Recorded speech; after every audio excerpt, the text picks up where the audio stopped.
¿Cuántos autores han escrito El Quijote de Cervantes? Un laberinto del que Borges no supo salir. Un análisis de los procesos comunicativos del Quijote revela la conveniencia de distinguir al menos tres entidades enunciativas básicas. 1. La que representa a Miguel de Cervantes como autor real y exterior al relato. 2. La que constituye el narrador del Quijote, de cuya identidad y estatuto como personaje hablaré inmediatamente. Y 3. El sistema retórico de autores ficticios formado por A.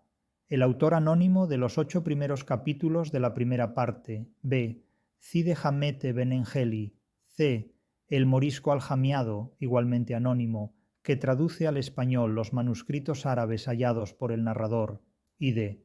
Los académicos de Argamasilla, autores de los poemas donados al narrador por un antiguo médico que tenía en su poder una caja de plomo que, según él dijo, se había hallado en los cimientos derribados de una antigua ermita que se renovaba, en la cual caja se habían hallado unos pergaminos escritos con letras góticas, pero en versos castellanos, que contenían muchas de sus hazañas y daban noticia de la hermosura de Dulcinea del Toboso, de la figura de Rocinante, de la fidelidad de Sancho Panza y de la sepultura del mesmo Don Quijote, con diferentes epitafios y elogios de su vida y costumbres. Cada una de estas entidades locutivas o figuras retóricas se sitúa en una estratificación discursiva del Quijote, en cuya órbita transita, constituyendo una galaxia de enunciaciones en las que se dispone formal y recursivamente la fábula del relato. La crítica moderna más autorizada estima que la presencia en el Quijote de los autores ficticios, Cide Hamete, el traductor morisco, el autor primero, etc., los cuales forman parte de un sistema autorial meramente retórico y estilístico gobernado por el narrador, voz anónima que organiza, prologa, edita el texto completo y rige el sistema discursivo que engloba recursivamente el enunciado de los autores ficticios, obedece a una parodia de los cronistas o historiadores fabulosos que solían citarse en las novelas de caballerías. Su estatuto no es el de narradores propiamente dichos, pues no narran nada, son citados, entrecomillados o mencionados en un discurso indirecto o sumario diegético.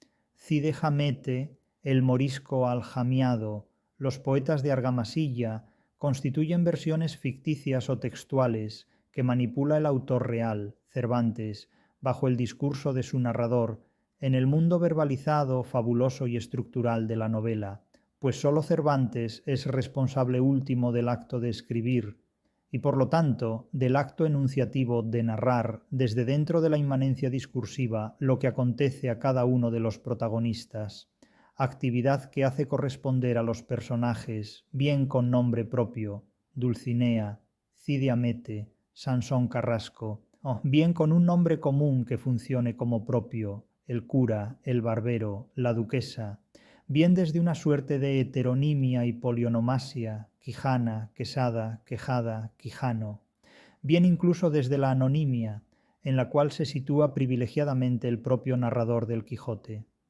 ¿Quién existe, que es quien escribe la novela empíricamente, Cervantes, no se presenta nunca como responsable inmanente de la organización del discurso, narrador-editor anónimo, y menos aún como narrador directo de lo que en él se contiene, Don Quijote en la cueva de Montesinos, por ejemplo.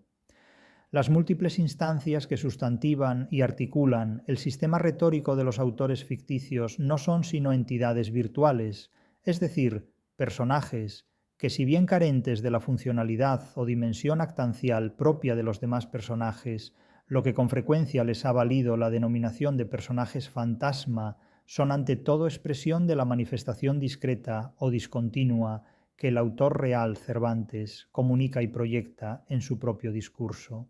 Se trata, en suma, de una visión calidoscópica del narrador en su propia novela, de una expansión polifónica y discrecional del autor real y su voz narrativa en una disposición discursiva de múltiples estratificaciones locutivas, desde las que se refleja icónicamente la visión fragmentada que del mundo exterior se objetiva en la novela cervantina.